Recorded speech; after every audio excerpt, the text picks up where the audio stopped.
मोदी जी अपने लिए वोट नहीं, अमित शाह जी को प्रधानमंत्री बनाने के लिए वोट मांग रहे हैं। अगर ये लोग जीत गए तो योगी आदित्यनाथ जी को 2 से 3 महीने के अंदर उत्तर प्रदेश के सीएम पद से हटा दिया जाएगा। अगले साल 17 सितंबर को प्रधानमंत्री मोदी जी 75 साल के होंगे और मोदी जी ने तय कर लिया है कि अमित शाह जी को वो अपना वारिस बनाएंगे। ये तो कंफर्म करता है कि उन्होंने पूरी प्लानिंग कर ली है और उनके पक्ष में कोई बोलने के लिए तैयार नहीं है योगी आदित्यनाथ जी के। मैं 4 बातें रखना चाहता हूँ। पहले चारों बिंदु बता देता हूँ, फिर उसको डिटेल में एक्सप्लेन करूँगा।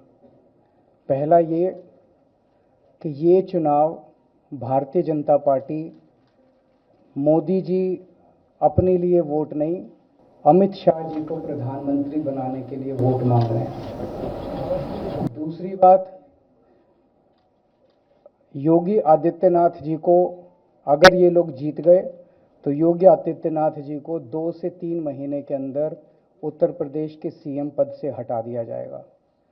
नंबर 3, इन लोगों की पूरी तैयारी है, अगर ये लोग जीत गए तो संविधान को बदल के SC ST और OBC का रिजर्वेशन खत्म कर दिया जाएगा।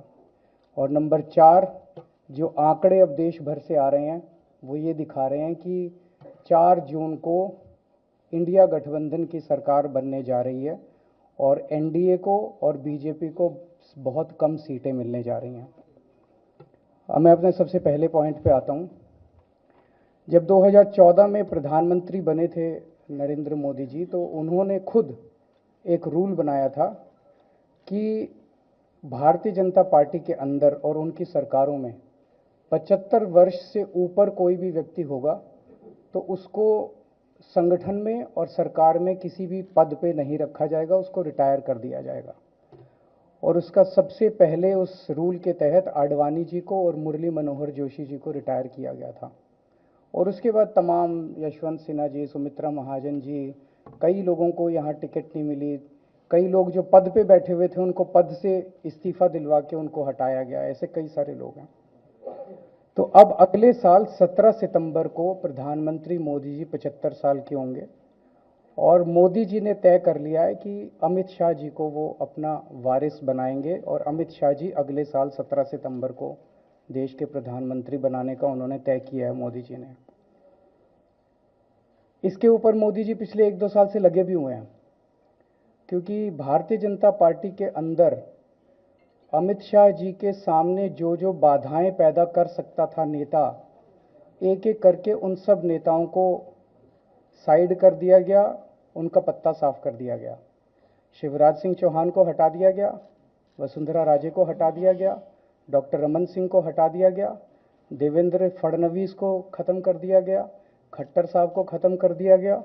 एक एक करके सबको खत्म कर दिया गया। एक ही शख्स हैं जो कि उनके रास्ते का कांटा बन सकते हैं, वो हैं योगी आदित्यनाथ जी।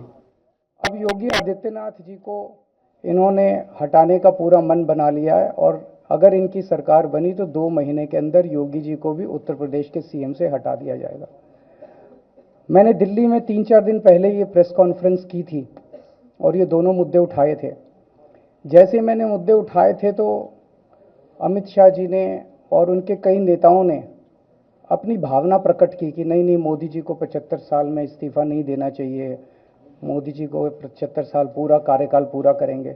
उन सब की भावनाओं की मैं कद्र करता हूं, क्योंकि अपने नेता के लिए जब भी ऐसी बात होती है तो सब लोग सामने आके बात करते हैं। लेकिन बड़ी बात यह है कि मोदी जी ने ऐसा नहीं कहा कि मैं 75 साल पे इस्तीफा नहीं दूंगा, मैं रिटायर नहीं होऊंगा। उनका अपना बनाया हुआ रूल है और मुझे पूरी उम्मीद है कि मोदी जी का अपना बनाया हुआ रूल है और मोदी जी अपने रूल को फॉलो करेंगे।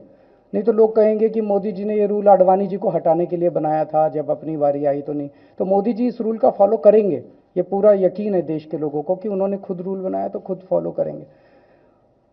दूसरी बड़ी बात जो हुई कि जब मैंने कहा कि योगी आदित्यनाथ जी को 2 महीने में हटा दिया जाएगा, इस पे अभी तक भाजपा के किसी नेता की टिप्पणी नहीं आई है।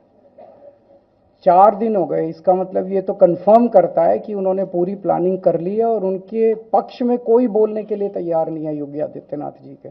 तो उनका हटना अब लगभग तय है कि योगी आदित्यनाथ जी को उत्तर प्रदेश के सीएम पद से हटाया जाएगा।